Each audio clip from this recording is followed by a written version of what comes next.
The air in the private study of the Oakwood Country Club was heavy and cold thick with the scent of old leather and an even older resentment. Sunlight struggled to pierce the heavy velvet curtains, casting long shadows across the polished mahogany table. At its head sat Mr. Adler, a man in his 60s, whose gold-rimmed glasses seemed to be the only warm thing in the room.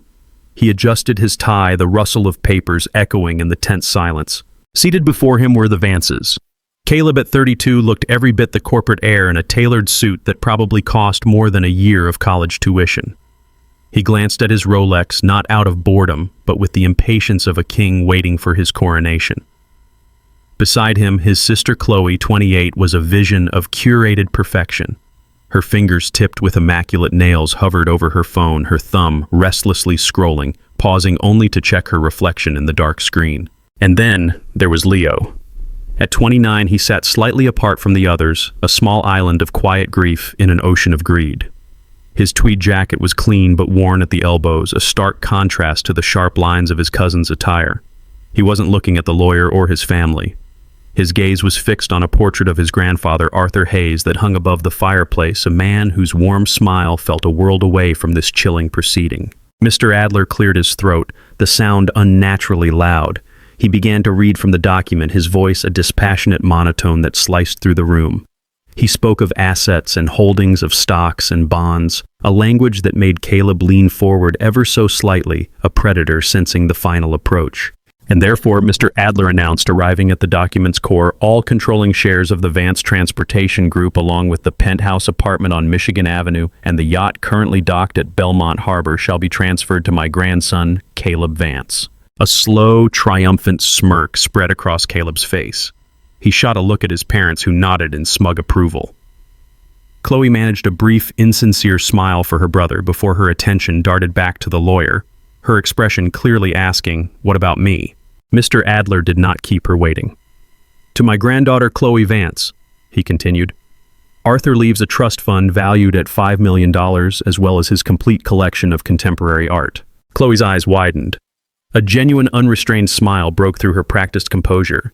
She immediately unlocked her phone, her thumbs flying across the screen as she began crafting the perfect social media announcement. $5 million. The number itself was an aesthetic. Finally, Mr. Adler paused. He looked over the top of his glasses, his eyes finding Leo for the first time. The room fell silent. Caleb crossed his arms, the smug look returning now tinged with morbid curiosity. What scraps would be left for the family's resident failure? And for my grandson, Leo Hayes. The lawyer said, his voice softening almost imperceptibly.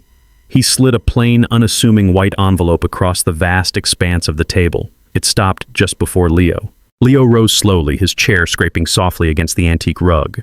He walked to the table and picked up the envelope. It felt impossibly light, as if it contained nothing at all. He could feel every eye in the room on him, dissecting him.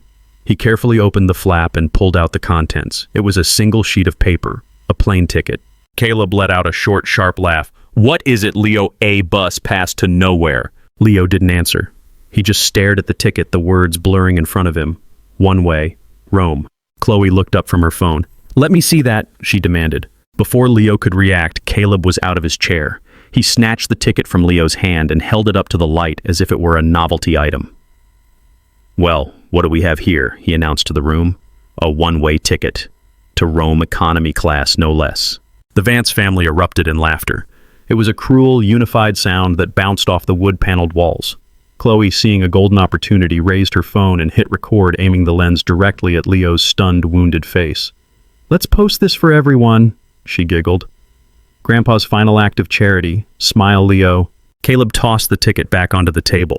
He walked over to Leo and draped a heavy arm over his shoulders, a gesture of dominance disguised as affection. "Looks like Grandpa wanted you to see the world," he said, his voice dripping with condescension. "You go enjoy that. While you're gone, some of us have an actual company to run." He gave Leo a hard pat on the back that was more of a shove, then turned away to rejoin his family, their celebration resuming immediately. Leo stood alone, the heat of humiliation creeping up his neck. He reached out and slowly, deliberately picked up the plane ticket. He folded it once, then twice, and slid it into his pocket before walking out of the room without another word, the sound of their laughter following him all the way down the hall.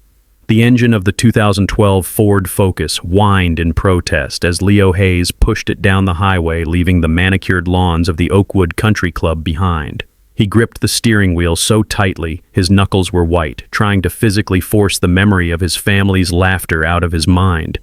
It was a useless effort. The sound echoed in his head, sharp and cruel, each chuckle a fresh sting of humiliation. He fumbled with the old radio dial, twisting it past upbeat pop songs and cheerful commercials that felt like a personal insult. Finally, he found a station playing classical music, a somber melody that at least matched the hollow ache in his chest. He tried to focus on the road, on the simple act of driving, of putting distance between himself and that suffocating room. For a few miles, it almost worked. The city suburbs began to thin out, replaced by longer stretches of open road. He was just another car anonymous heading home. But the universe, it seemed, had other plans for him that day. It started with a sudden, violent shudder that shook the entire frame of the car. Leo's heart jumped into his throat. A horrifying grinding noise erupted from under the hood like metal teeth chewing on gravel. Then came the pop. A sound loud and final, followed by a thick plume of white smoke billowing from the front of the car, completely obscuring his view of the road ahead. The engine died instantly. The power steering vanished and the wheel became heavy and unresponsive in his hands. The car was dead, coasting on pure momentum. With all the strength he could muster, Leo wrestled the dying vehicle over to the shoulder, the tires crunching on the loose gravel before it finally rolled to a dead stop. The silence that followed was deafening, broken only by the faint ticking of the cooling engine. He sat there for a long moment, motionless, staring at the smoke still lazily curling into the afternoon sky. Headlights began to streak past him, a new Mercedes, a gleaming BMW, the kinds of cars his cousins drove. They sped by without a glance, their occupants cocooned in a world of climate control and financial security, a world Leo had just been brutally reminded he was not a part of. He felt a profound sense of isolation, stranded on the edge of a life he could see but never touch. With a heavy sigh, he pulled out his phone, the screen protector spiderwebbed with cracks. He called roadside assistance, the dispatcher's bored voice offering little comfort. A tow truck was an hour away. He then searched for a local mechanic, his thumb swiping through a list of names until he found one that was open. He explained the situation, the sounds, the smoke. He could hear the mechanic's weary sigh even through the phone. "Sounds like your transmission," the voice on the other end said, devoid of any sympathy. "Yeah, it's a common problem with that model, not a cheap fix." Leo's stomach tightened. "How much is not cheap?" he asked, his own voice sounding small and distant. There was a pause, the sound of clicking keys. To replace it, you're looking at around $2,000, maybe more depending on what else is damaged. $2,000. The number hung in the air, an impossible sum. Leo had less than that to his name for the entire month. "Okay," he managed to say the word, feeling like ash in his mouth. "Thank you." He ended the call and leaned his head back against the seat, closing his eyes. It was a final crushing blow. He was literally and figuratively going nowhere. As if on cue, his phone buzzed in his hand. A new text message appeared on the screen, a notification from his landlord. It was blunt. "Leo, rent is 2 weeks late. Need it by tomorrow or we have a problem." He felt a wave of nausea. A broken car he couldn't afford to fix. An eviction notice looming. He was sinking and there was nothing to hold on to. His gaze drifted to the passenger seat, to the single white envelope lying there. The source of his humiliation. He picked it up, the paper feeling flimsy and absurd in his hand. He unfolded the ticket, not to look at it, but just to have something to do, something to focus on, besides the rising tide of panic. He read the words again. Rome, one way. And then his eyes caught a detail he had completely missed in the haze of the meeting, a detail printed in small, precise font near the top. His breath caught in his chest. His heart began to pound a frantic drum against his ribs. It wasn't an open ticket, it had a date and a time. Departs 7:00 a.m., date October 11. He glanced at his phone's lock screen. It was October 10th. The flight was tomorrow morning. He didn't have a month or a week or even a few days to figure things out. He had a handful of hours. Leo stared out at the highway, the lights of the passing cars blurring into long, taunting streaks. He was trapped, stranded on the side of the road with a dead car, a stack of bills he couldn't pay, and an impossible choice with a deadline that was rapidly approaching. The despair that had been simmering all day boiled over, a suffocating wave that left him breathless. He dropped the ticket and leaned forward, resting his forehead against the cold, unfeeling plastic of the steering wheel, utterly and completely broken. It was well past midnight when Leo finally got home. The tow truck had taken nearly all the cash he had left, leaving him with just a few dollars and a profound sense of defeat. He turned the key in the lock, the sound echoing down the empty hallway of his apartment building. He stepped inside and was greeted by the familiar, cluttered comfort of his life. Books were stacked on every available surface, a testament to his love for history. A formidable pile of student essays sat on his small desk, their unread pages a silent accusation of his neglected duties. This was his sanctuary, but tonight it felt more like a cage. He dropped his keys into a ceramic bowl by the door, the clatter loud in the stillness. He walked into the small kitchen and flicked on the light, illuminating a collection of bills pinned to the refrigerator with a cheap magnet. A bright red, past due stamp was visible on the top one. He pulled them down, shuffling through the demands for money he did not have. The landlord, the electric company, a final notice for his student loans. Each one was a paper wall boxing him in. He walked over to his small dining table and laid the bills out in a neat row, a tidy summary of his failures. Then he reached into his pocket and pulled out the plane ticket. He unfolded it carefully and placed it in the very center of the table, an absurd and illogical dream surrounded by a sea of harsh reality. For a long time he just stood there, staring at the two choices laid out before him. On one side was responsibility logic, and the slow grinding process of trying to fix a life that was falling apart. On the other was a single piece of paper promising a journey to a place he'd never been, a promise that felt more like a fantasy than a possibility. He began to pace the small room, a caged animal in a space he had once called home. He ran a hand through his hair, the weight of it all pressing down on him. The laughter of his cousins, the smoke from his dead car, the cold, demanding words of the overdue notices. It was too much. He sank into a chair at the table, his shoulders slumped in exhaustion. His gaze fell upon the ticket, and as he stared at the words, Rome, Italy, the harsh fluorescent light of his kitchen seemed to soften and fade. The room dissolved around him, replaced by a warm, sunlit memory from years ago. He was a boy of 10 sitting in his grandfather's study.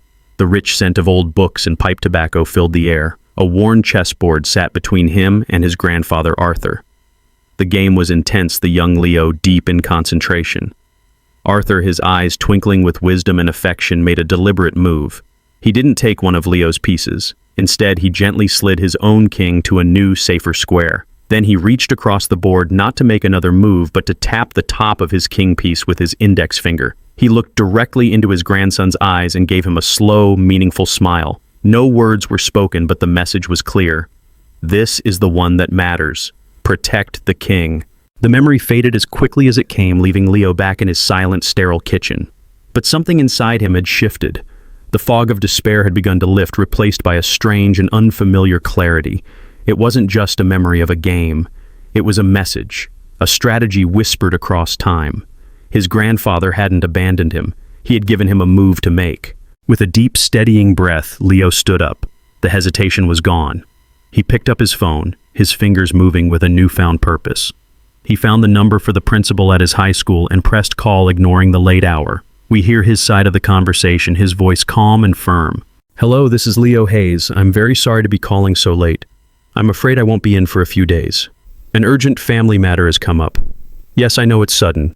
I apologize. I will prepare lesson plans for my substitute. Thank you for understanding." He hung up before there could be any further questions. He walked into his bedroom and pulled a worn backpack from the back of his closet. He didn't waste time deciding what to take. 2 shirts, a pair of jeans, a toothbrush, a book. He moved quickly, efficiently, a man on a mission. He returned to the kitchen table, swept the scattered bills into a pile, and left them there. He picked up the plane ticket. He walked to the front door and slung the backpack over one shoulder. He took one final look at the apartment, at the essays on his desk, at the life he was about to leave behind. Then, without looking back, he opened the door, stepped into the hallway, and closed it firmly behind him. The click of the lock was the only sound he made. The pre-dawn chill of Chicago still clung to Leo as he walked through the sliding glass doors of O'Hare International Airport. The terminal was a universe unto itself, a sprawling galaxy of light and sound. The roar of jet engines was a constant low thunder beneath the cacophony of 1,000 different conversations, announcements in crisp, clear English, and the frantic rattle of rolling luggage. Leo, with his single worn backpack, felt like a ghost haunting the edges of other people's grand adventures. He watched a large family share a tearful, joyful hug, a young couple holding hands as they stared up at the departure board, their faces bright with excitement. He felt a sharp, unexpected pang of loneliness. Every person here had a destination, a purpose. He had a mystery, a gamble born from desperation. For a fleeting moment, he questioned everything. The memory of his dead car, the overdue rent notice, it all felt more real than the piece of paper in his pocket. He found his gate and joined the line to board, feeling out of place among the seasoned travelers and excited tourists. On the plane, he found his seat. An economy middle seat, a fitting metaphor for his current place in the world, squeezed between the ambitions of others. An older couple was already settled in the woman by the window and the man on the aisle. They smiled warmly at him as he slid past. "Headed home or headed out?" the woman asked, her eyes kind. Her name was Eleanor. "Headed out," Leo replied, offering a small tired smile. "Family business." "Ah," she nodded, understanding. "Well, there are worse places for business than Rome." Her husband, Mark, lowered his newspaper. "First time?" he asked. "Yes, sir. My first time out of the country, actually." Eleanor's smile widened. "Oh, how wonderful. What a city to start with. What do you do back home, dear?" Leo hesitated for a second. "I'm a teacher. I teach high school history." Mark's eyebrows rose in genuine interest. "A history teacher, going to Rome. That's not business, my boy, that's a pilgrimage." For the first time in days, Leo felt a genuine smile form on his own face. The anxiety in his chest loosened its grip just for a moment. They began to talk, and as he spoke about the Roman Forum, about the architectural marvel of the Colosseum, he forgot about the will, his cousins, and the disaster he had left behind. He was no longer the family failure. He was Mr. Hayes, the passionate educator sharing the knowledge he loved. It was a brief but potent reminder of the person he was before his grandfather's death had thrown his world into chaos. The 9-hour flight passed in a blur of conversation and restless sleep.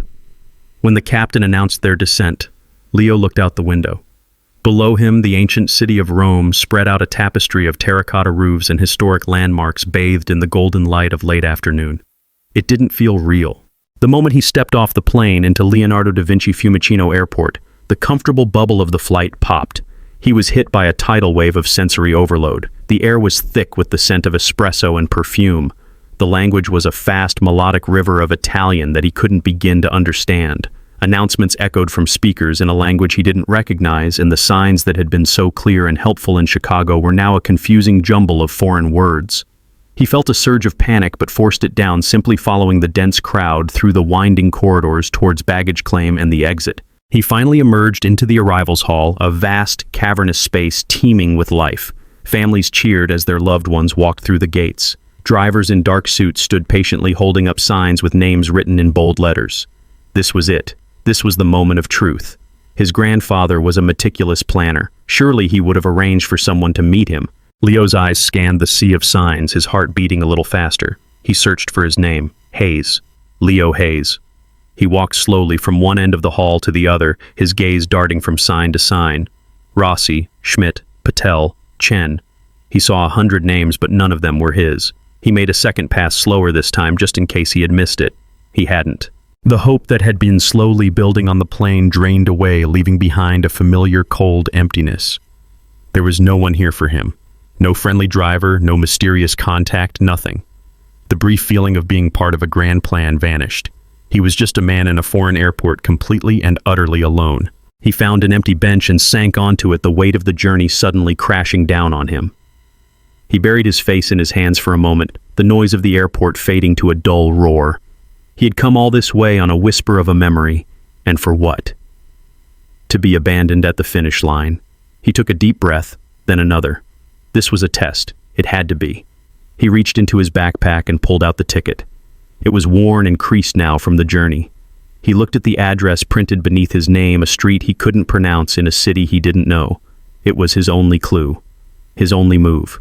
He stood up, squared his shoulders, and walked towards the exit, stepping out into the warm, chaotic embrace of Rome. Outside the airport, a chaotic ballet of taxis, buses, and shouting drivers greeted him. Leo managed to flag down a small, slightly dented taxi and slid into the back seat, the worn leather cool against his skin. The driver, a stout man with a thick mustache and a cheerful disposition, turned around. "Dove?" he asked, his voice booming. Leo simply handed him the plane ticket, pointing to the address. The driver squinted at it.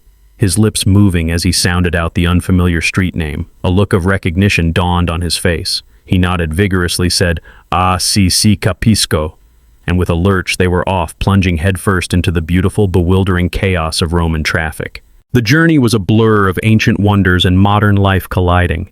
Leo saw the Colosseum rise in the distance, a majestic ruin standing proud against the bright blue sky. They sped past bustling piazza's fountains where tourists tossed coins in streets so narrow Leo was sure the car wouldn't fit. He had expected the address to lead him to a grand hotel or perhaps a stately office building in a wealthy district. But as the taxi drove on, the grand boulevards gave way to smaller, winding cobblestone streets. The designer storefronts were replaced by local bakeries, laundromats, and small family-run shops. This was not a neighborhood of wealth and power. It was a place of history, of real life, a corner of Rome untouched by the tourist guides. The taxi finally slowed and pulled over on a quiet side street. "Siamo arrivati," the driver announced, gesturing to a building on their right. Leo paid the fare, his hand trembling slightly, and stepped out onto the cobblestones. He looked up at the address. It wasn't a law office. It wasn't a bank. It was a small, unassuming cafe. A faded wooden sign hung above the door, the paint peeling. On it were two words, "L'Alfiere," the bishop. Leo's heart sank. This had to be a mistake. A cruel joke. Had his grandfather sent him halfway across the world to a random coffee shop? He felt a surge of anger and frustration. He looked at the ticket again, then back at the sign. The addresses matched perfectly. There was no mistake.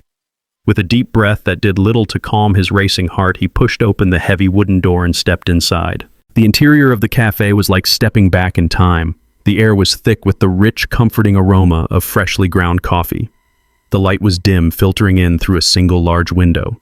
A few old men sat at small round tables reading newspapers and talking in low, animated Italian. Behind a long wooden counter stood a man who seemed as old as the cafe itself. He had a full head of white hair, a face etched with the lines of 1,000 stories, and kind, intelligent eyes. He was wiping down a cup with a cloth, and he looked up as Leo entered, offering a polite but reserved nod. Leo approached the counter, his mind racing. "Hello?" he began, his voice sounding weak and uncertain. I'm not sure what I'm looking for." He felt ridiculous. He held out the plane ticket, his finger pointing to the address. This is the address I was given." The old man took the ticket and held it close to his eyes, studying it for a long moment. He looked from the ticket to Leo's face, then back again. He didn't seem to speak much English. He said a few words in Italian that Leo couldn't understand. Then the old man's eyes lit up with a spark of recognition. He turned and shuffled to a wall behind the counter, which was covered in old framed photographs. He pointed to one of them. It was a black and white photo of two young men, arms slung over each other's shoulders, laughing. One of them was a much younger version of the cafe owner. The other was unmistakably his grandfather, Arthur Hayes. The owner pointed to Arthur in the photo, then tapped his own chest. "Amico," he said the word thick with meaning. "Friend." Then he pointed at Leo. "Tu." He squinted, then his face broke into a warm smile. He said the name. Leo. A wave of relief washed over Leo. He wasn't in the wrong place. This was part of the plan. "Yes," he said, nodding eagerly. "I'm Leo. My grandfather Arthur, he sent me." The old man nodded slowly. He understood. He gestured for Leo to wait, then disappeared into a back room. Leo waited, his hope rekindled. He expected the man to return with a letter, perhaps another address or a key. But when he reappeared, he was carrying something else entirely. It was an old, beautiful wooden chessboard, the squares worn smooth from decades of play. He placed it on an empty table in the corner of the cafe. From a velvet bag, he carefully set up the pieces. But he didn't set them up for a new game. He arranged them in a very specific, complex formation. It was a chess problem. The owner looked at Leo. He didn't speak. He simply pointed to the board, then to a single black piece, the king, which was trapped and surrounded. Then he pointed to the white pieces. His meaning was unmistakable. Your move. This was not a welcome. It was a test. The next clue, the next piece of the puzzle would not be given. It had to be earned. Leo pulled the worn wooden chair out from the table, the legs scraping softly on the stone floor. He sat down and leaned forward, his elbows resting on his knees, his entire world shrinking to the 64 squares in front of him. The cafe owner, whose name he still didn't know, gave him a small nod of encouragement from behind the counter before resuming his task of polishing glasses, a silent, patient observer. The chess problem was a labyrinth of possibilities. He could see immediately that the Black King was in a perilous position, hemmed in on the back rank. But it was ferociously defended. A wall of pawns and a menacing knight stood guard, blocking every obvious path of attack. White, his side, had the superior force. A powerful queen, 2 rooks, and a bishop were all poised to strike, yet every avenue seemed to lead to a dead end. A check could be easily blocked. An advance would be swiftly captured. It was a clever, frustrating trap. He spent what felt like an eternity analyzing the position. He mentally played out a dozen different scenarios. He could attack with the rook, but the knight would simply capture it. He could try to break the pawn wall with his bishop, but it would be a futile trade, leaving him weaker than before. A bead of sweat trickled down his temple. The low murmur of Italian conversation from the other tables faded into the background. There was only the board. The pressure mounted with each passing minute. He had not come this far across an ocean on a sliver of faith, only to be defeated by a wooden puzzle in a quiet cafe. Frustration began to creep in, clouding his judgment. He reached for his rook, then pulled his hand back. He considered his bishop, then dismissed the idea. His eyes kept returning to his queen, the most powerful piece in his arsenal, sitting uselessly on the other side of the board, its path to the king completely obstructed. It was the heart of his army, and it was neutralized. As he stared at the elegant carved lines of the queen, the image began to waver, the dim light of the cafe blurring into the warm afternoon sun of his grandfather's study. The memory was vivid, immediate. He was 14, frustrated with a game he was losing. His grandfather Arthur sat opposite him, his expression calm. Leo had been complaining that his queen was trapped, that he couldn't do anything. Arthur had simply smiled. The memory of his voice was not a distant echo, but a clear, gentle instruction in his mind. "The board sees everything, Leo," his grandfather had said. "The novice only sees the attack. The master sees the sacrifice. Your queen is not trapped. She is waiting to do her duty. Sometimes, to clear the path for the king, the queen must leave the board." The memory vanished. Leo was back in the cafe, his heart pounding. He looked at the board with new eyes. He was no longer looking for a way to attack. He was looking for a way to clear the path. And suddenly he saw it. A single move. A move that was so counterintuitive, so outrageously bold that he had dismissed it without a second thought. It was a move that went against every instinct. It was a sacrifice. The cafe owner looked up from his work as if sensing the shift in the air. Leo's hand was no longer hesitant. It moved with a quiet, certain grace. He picked up his white queen. He did not move it to a safe square or a position of power. He moved it across the board and placed it on a square where it could be captured immediately by a lowly black pawn. He offered it up, a willing sacrifice. He then pulled his hand back and waited. The old man put down his polishing cloth and walked slowly over to the table. He leaned over, his sharp eyes examining the board. He saw the move. He saw the beautiful, terrible logic of it. The sacrifice of the queen would force the black pawn to move, breaking the defensive chain. It would open a single fatal line for one of Leo's rooks. It was a guaranteed checkmate in 3 moves. The puzzle was solved. A slow, deep smile spread across the old man's face, a smile of profound approval. He reached down, not to touch the pieces, but to grip the edges of the heavy wooden chessboard. He lifted it carefully. Leo watched, his breath held as the owner turned the entire board over. The bottom was not the simple plain wood he expected. It was a work of art. An intricate design of twisting vines and grape leaves was carved into its surface, and there, nestled in the very center of the elaborate carving, were the words he had traveled 4,000 miles to find. It was another address, this one in a town he had never heard of, followed by a 10-digit phone number. The old man gently placed the board back on the table, right side up. He tapped the overturned board with his finger, then pointed to Leo, then to a pen on the counter. His duty was done. Leo finally understood. This was not a gift to be claimed, but a legacy to be earned. The price of admission was not money, but wisdom. The wisdom his grandfather had spent a lifetime trying to teach him, and he had just passed the first test.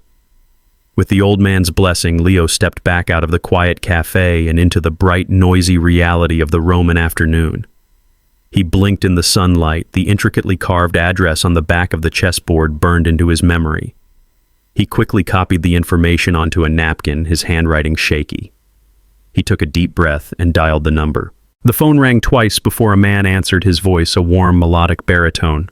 Pronto. Hello, Leo said, feeling the familiar awkwardness of being an English speaker in a foreign land.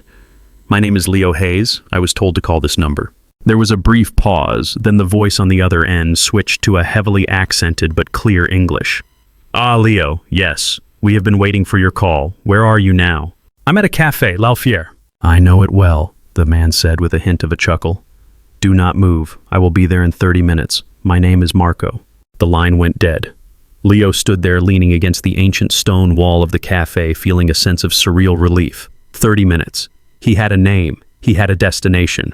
True to his word, exactly 30 minutes later, a pristine dark Alfa Romeo sedan pulled up to the curb. It was a beautiful car, sleek and modern, a stark contrast to the ancient cobblestones it rested on. A man in his early 50s with a kind, sun-weathered face and a genuine smile stepped out. Leo, he asked, extending a hand. I am Marco. His handshake was firm and welcoming. He took Leo's single backpack and placed it in the trunk as if it were the most precious luggage in the world, then opened the passenger door for him. As they pulled away from the curb, Leo felt a distinct sense of leaving one world and entering another. They navigated the last of Rome's labyrinthine streets, the city's chaotic energy gradually giving way to the smoother, faster pace of the autostrada. In the rearview mirror, Leo watched the domes and monuments of the ancient city shrink until they were nothing more than a hazy silhouette against the horizon. He was leaving everything he thought he knew behind. As the landscape began to change, so did the atmosphere in the car. The urban sprawl melted away, replaced by a breathtaking panorama of rolling green hills. Marco, sensing Leo's silent awe, began to speak.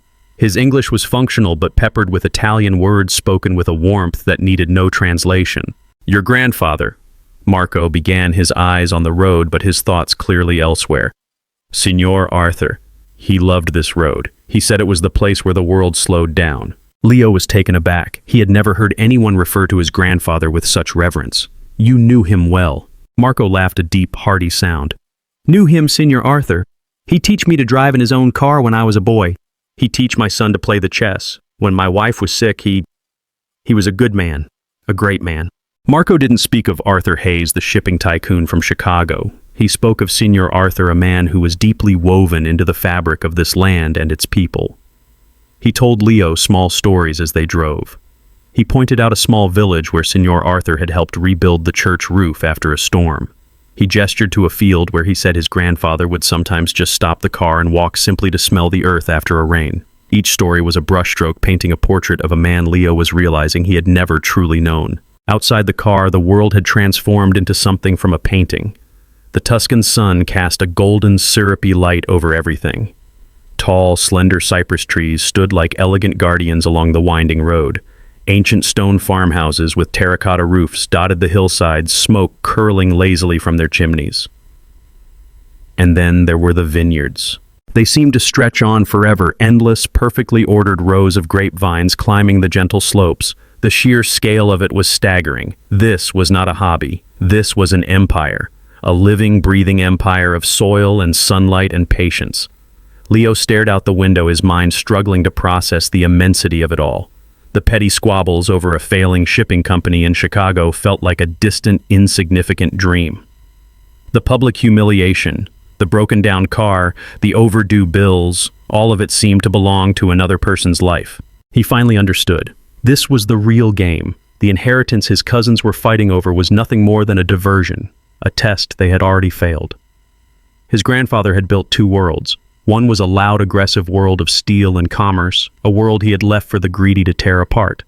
The other was this, a quiet, patient, beautiful world built on tradition and respect for the land, and he had sent Leo here. As the car turned off the main road onto a smaller private lane lined with ancient olive trees, Marco glanced over at Leo and smiled. We are here, he said softly. Almost. Leo looked ahead, his heart pounding in his chest. It was not a rhythm of fear or anxiety. It was a drumbeat of pure, unadulterated awe. He was on the threshold of his grandfather's secret heart, and he was finally ready to see what was inside. The lane Marco turned onto was different from the main road. The asphalt was smoother, and the wild fields gave way to meticulously cared-for olive groves, the silver-green leaves of the ancient trees shimmering in the late afternoon sun. They drove for another mile, a gentle ascent that caused a knot of anticipation to tighten in Leo's stomach. This was not a road to a farm. It was a road to a kingdom. And then he saw it. Blocking their path was a pair of wrought iron gates at least 12 feet high, intricate and imposing. They were a masterpiece of craftsmanship with elegant swirls and patterns that spoke of old-world artistry. Woven into the very center of the design in graceful flowing script were two words that made Leo's breath catch in his throat: Tenuta Hayes. The Hayes estate. His own name, his family's name, was guarding the entrance to this hidden world. This was real. Whatever was behind these gates, it belonged to his story. Marco brought the car to a silent stop before the gate. He didn't press a button or use a remote. He simply waited. A moment later, with a low, dignified groan, the massive gates began to swing inward, opening slowly, as if unveiling a masterpiece. It was a cinematic reveal, each new inch of the opening exposing more of the world that lay within. And what a world it was! The private lane continued winding its way up a gentle slope. On either side, as far as the eye could see, were the vineyards. They were breathtaking, a perfect rolling ocean of green under the golden Tuscan sky. And at the crest of the hill, commanding a view of the entire valley, stood the villa. It was not a modern palace of glass and steel. It was a timeless structure of honey-colored stone and terracotta tile, a house that looked as though it had not been built upon the land, but had grown out of it. It radiated a sense of peace, permanence, and quiet power. Standing on the top step of the grand stone staircase that led to the front door was a woman. Even from a distance, she possessed an undeniable aura of grace. As Marco drove the car slowly up the lane and parked at the base of the staircase, Leo could see her more clearly. She was an older woman, perhaps 80, with a regal posture. Her snow-white hair was swept up elegantly, and she wore a simple but beautifully cut linen dress. She was not smiling. She was simply watching, her expression unreadable, as if she had been waiting in that exact spot for a very, very long time. Marco got out of the car and opened Leo's door. He gave Leo a small, encouraging nod, but said nothing. His part of the journey was complete. It was time for Leo to walk the final steps alone. Leo's legs felt weak as he stepped out of the car onto the fine gravel. He looked from the endless rows of vines to the magnificent house, his mind struggling to comprehend the sheer scale of it all. He then looked up at the woman who had begun to descend the stairs, her movements slow, deliberate, and full of purpose. She walked directly towards him, her gaze never leaving his face. Her eyes were dark and intelligent, and in their depths, Leo saw a flicker of something he couldn't quite name, a mixture of profound sadness, quiet joy, and decades of unspoken history.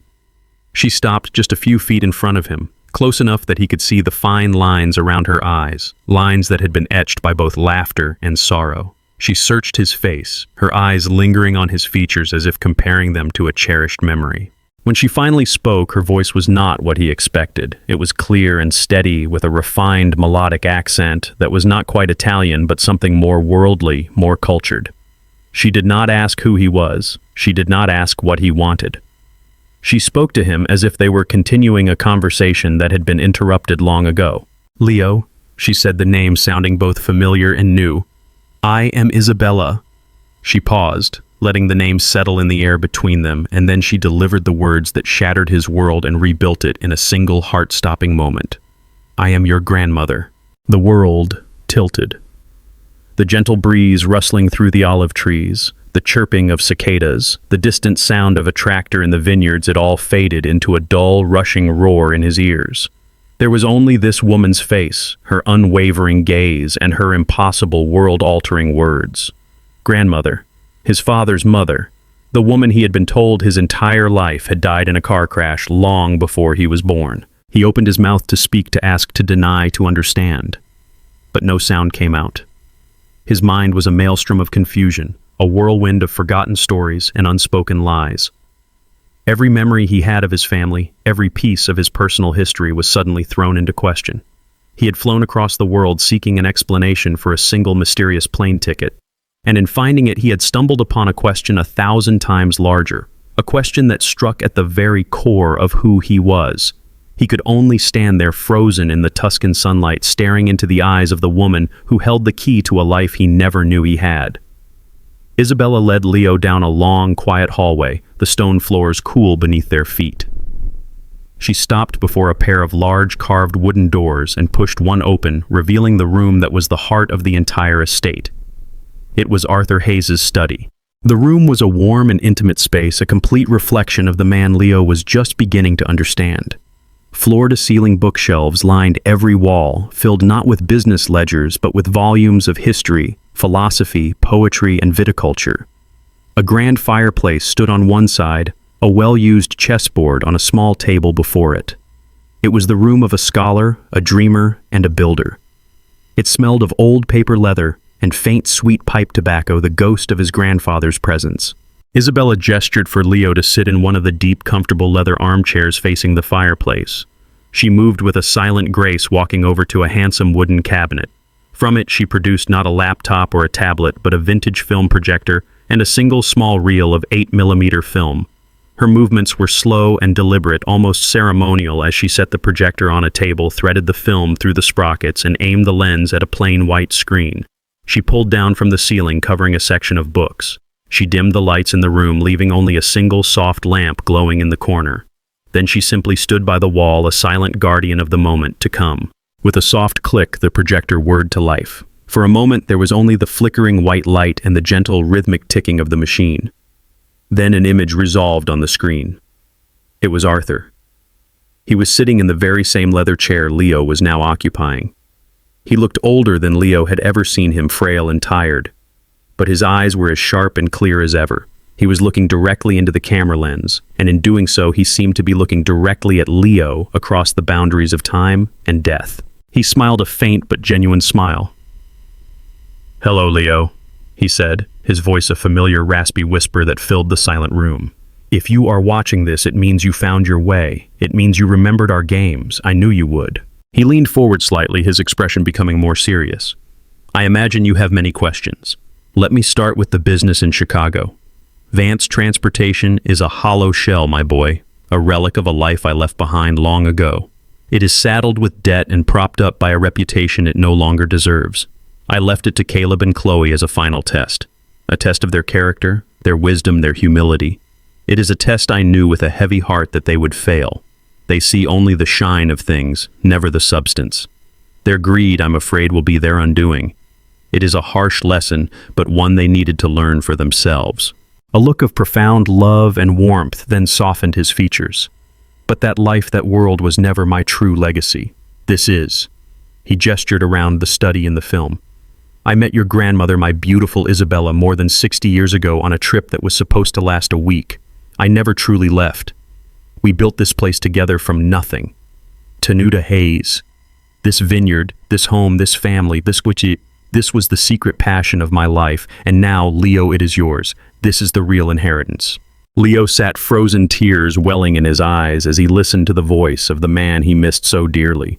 Arthur seemed to lean even closer to the camera, his gaze piercing and full of love. "And I chose you, Leo, for a very specific reason. Not because I pitied you, not because you were the underdog. I chose you because you were the only one who won the game before it even began. Your cousins, your uncle, they all saw you as less than them because you walked away from the money. They thought you were weak because you chose to be a teacher. They were all wrong." Arthur's voice grew stronger, filled with a fierce pride. "You chose a life of service. You chose to share knowledge to guide young minds. In a family obsessed with accumulating wealth, you chose to cultivate wisdom. And in doing so, you proved that you understand what legacy truly means. It is not something you own. It is something you nurture.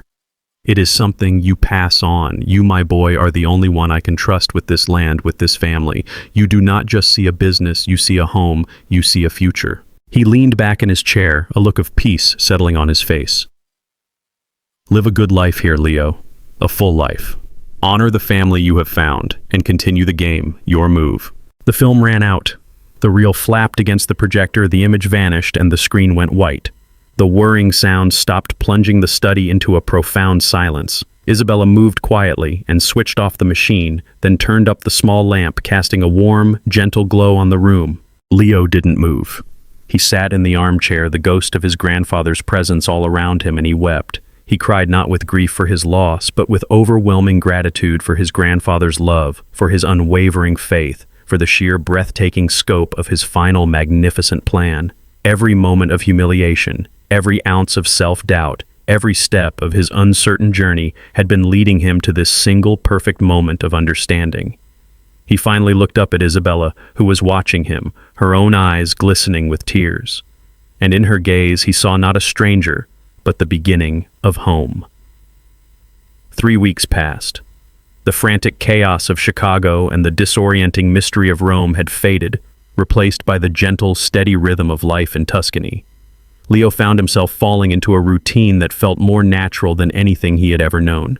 His days were spent in the sun-drenched vineyards of Tenuta Hayes, walking the rows of vines with Matteo, the estate's manager. Matteo was a man whose family had worked this land for generations, and he spoke of the soil and the grapes with the passion and precision of a poet. He taught Leo everything. He showed him how to check the leaves for pests, how to feel the soil for moisture, how to know when a grape was perfectly ripe simply by its color and weight. Leo, the history teacher, became a student again. He absorbed every lesson, his hands becoming calloused, his skin turning golden from the sun. He was learning the language of the land, a language of patience, of nurturing, of slow, steady growth. He had conversations with his grandmother Isabella every evening, slowly piecing together the 60-year love story that had been kept a secret from the world.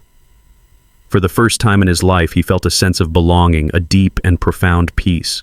One brilliant afternoon, he was with Matteo near the crest of the hill overlooking the entire valley. Matteo was explaining the delicate process of the fall harvest, his hands gesturing expressively. "You do not command the grape, Leo," he was saying, a smile in his eyes. "You listen to it. It tells you when it is ready." It was in that moment of perfect tranquility that Leo's phone buzzed in his pocket. The sound was jarring, an intrusion from another world. He pulled it out. The screen read, "Unknown caller, Chicago, Illinois." A cold knot formed in his stomach. Chicago felt like a lifetime ago. He had not spoken to anyone from his family since that day at the country club. He considered ignoring it, letting the call go to a voicemail he would never check. But something made him answer.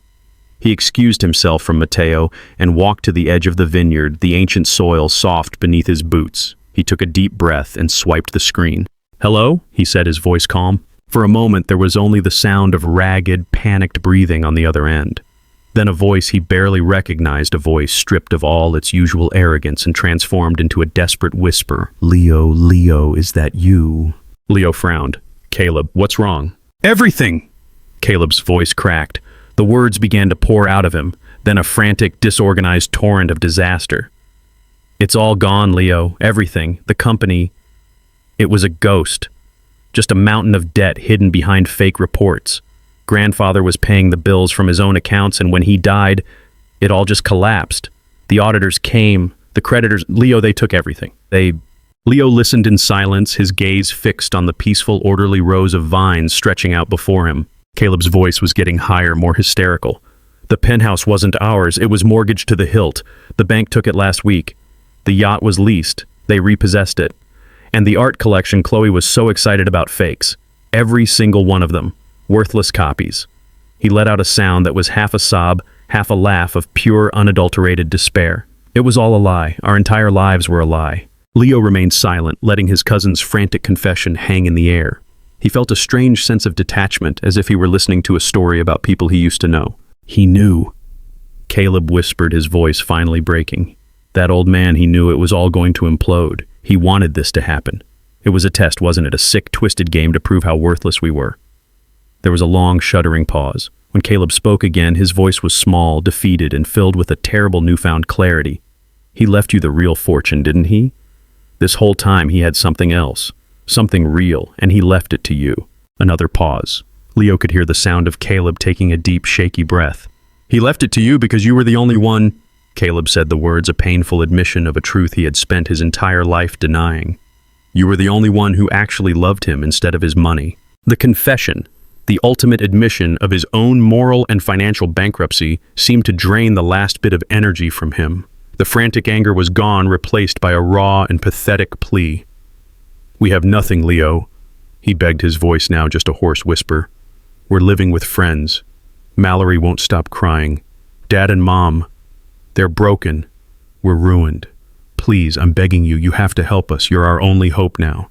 The desperate words traveled across an ocean through a satellite and into Leo's ear as he stood under the warm Tuscan sun. He looked out at the thriving, beautiful vineyard. His legacy, his responsibility. He held in his hand the power to grant salvation or to exact a final satisfying revenge.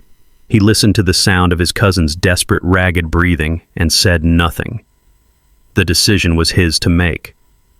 Leo stood on the hill, the warm Tuscan sun on his face, listening to the sound of his cousin's world collapsing 4,000 miles away. Caleb's desperate plea hung in the silence, a raw and pathetic cry for help. For a long moment, Leo said nothing. He could still feel the sting of their laughter at the country club, could still see Chloe's phone recording his humiliation. Revenge would be so easy. A simple click to end the call, leaving them to the fate they had earned. He looked out over the thriving, endless rows of vines, a testament to a legacy built on patience and wisdom, not on cruelty. He thought of his grandfather's final message: continue the game. He brought the phone back to his ear, his voice calm and steady, devoid of anger or triumph. "I can't give you money, Caleb," he said, his words measured and precise. He heard a sharp, broken intake of breath on the other end. "Leo, please. Listen to me." Leo continued, his tone firm but not unkind. "If I send you money, what happens? You'll pay off your debts, and in 6 months you'll be in the same position because you will have learned nothing. Grandfather didn't leave you a fortune for the same reason you don't give a child a loaded gun. It would destroy you. He wanted you to learn." "Learn what?" Caleb whispered, his voice hoarse. "How to be poor. How to be a failure." "No," Leo said softly. "How to build something real. So I will not give you money, but I will give you a job." There was a stunned silence on the other end. A job? "I'll buy you and Chloe plane tickets. One way. To Florence. You can take a train from there.